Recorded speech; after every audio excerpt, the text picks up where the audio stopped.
হাওড়া জেলার শ্যামপুর ২ নম্বর ব্লকের একটি এসআইআর শুনানি কেন্দ্রে বুধবার এক হৃদয় বিদারক দৃশ্যের সাক্ষী থাকল সাধারণ মানুষ।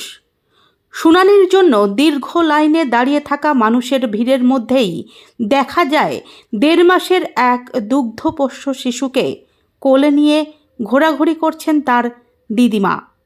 স্থানীয় সূত্রে জানা গেছে, এই ব্লকে প্রায় ১৬,০০০-এরও বেশি মানুষের নাম শুনানির তালিকায় রয়েছে। ফলে স্বাভাবিকভাবেই সকাল থেকেই কেন্দ্রে বিশাল লাইন তৈরি হয়।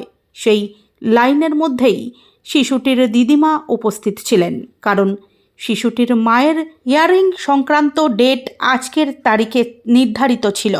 মাকে পাশে না পেয়ে দীর্ঘক্ষণ ধরে কান্নাকাটি করতে থাকে ১.৫ মাসের ওই শিশুটি। দিদিমা জানিয়েছেন, মেয়েকে বিয়ে দিয়েছি চাপাবাড়ে। আচ্ছা, কোলে আপনার কে? আমার মেয়ের ছেলে মেয়ে। বয়স কত?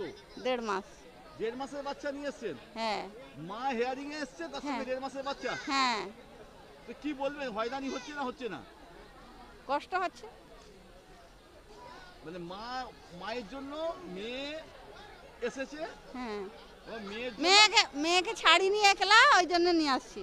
আমাদের পাঁশকুড়া মেদিনীপুর এলাকায় ঘর, বিয়ে দিয়েছি চাপাবাড়ে। আপনার নাম? ফিরোজা বিবি। এই দৃশ্য দেখে অনেকেই আবেগপ্রবণ হয়ে পড়েন এবং প্রশাসনিক ব্যবস্থার মানবিক দিক নিয়ে প্রশ্ন তুলতে শুরু করেন। স্থানীয় বাসিন্দাদের দাবি, এত বিপুল সংখ্যক মানুষের জন্য পর্যাপ্ত পরিকাঠামো এবং বিশেষত শিশু ও বয়স্কদের জন্য আলাদা ব্যবস্থার প্রয়োজন ছিল। তাদের মতে, দিনের বাচ্চা হয়েছে তাকেও আসতে হবে আগামীকাল। 2 দিন আগে বাচ্চা হয়েছে তাকেও হেয়ারিংয়ে আসতে হবে, এমন একটা ব্যবস্থা করে দিয়েছে।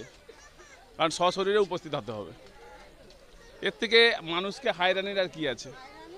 মানুষকে হয়রানি করা হচ্ছে, আর কি বলবো? কি বলবেন মানুষকে এই বিষয়টা নিয়ে? এই বিষয় নিয়ে বলার কিছু নেই, বলার একটাই যে মানুষ যে হয়রানি হচ্ছে এর কিন্তু ভালো হচ্ছে না, এর ফল ভোগ করতে হবে যারা করেছে। কারণ যাদের একটা সময় নির্বাচন কমিশন যেদিনে ঘোষণা করে এসআইআর, সেদিনে বলেছিল যে যাদের 2002 সালের ভোটার লিস্টের নাম আছে এবং যারা এই 2002 সালের ভোটার লিস্টকে লিঙ্ক করাবে তাদেরকে কোনো কাগজ দিতে হবে না। আজকে মানুষকে একটার পর একটা কাগজ জোগাড় করতে হচ্ছে। মানুষ দিশেহারা, কোন কাগজ দিলে তার নামটা থাকবে আর কোন কাগজ দিলে নামটা থাকবে না সেটাই বুঝতে পারছে না। এর থেকে জঘন্যতম আর ভারতীয় স্বাধীনতার পর থেকে এরকম দৃষ্টান্ত তৈরি হয়নি। আপনার নাম? আমি সুদীপ কুমার বেরা, ডিএম।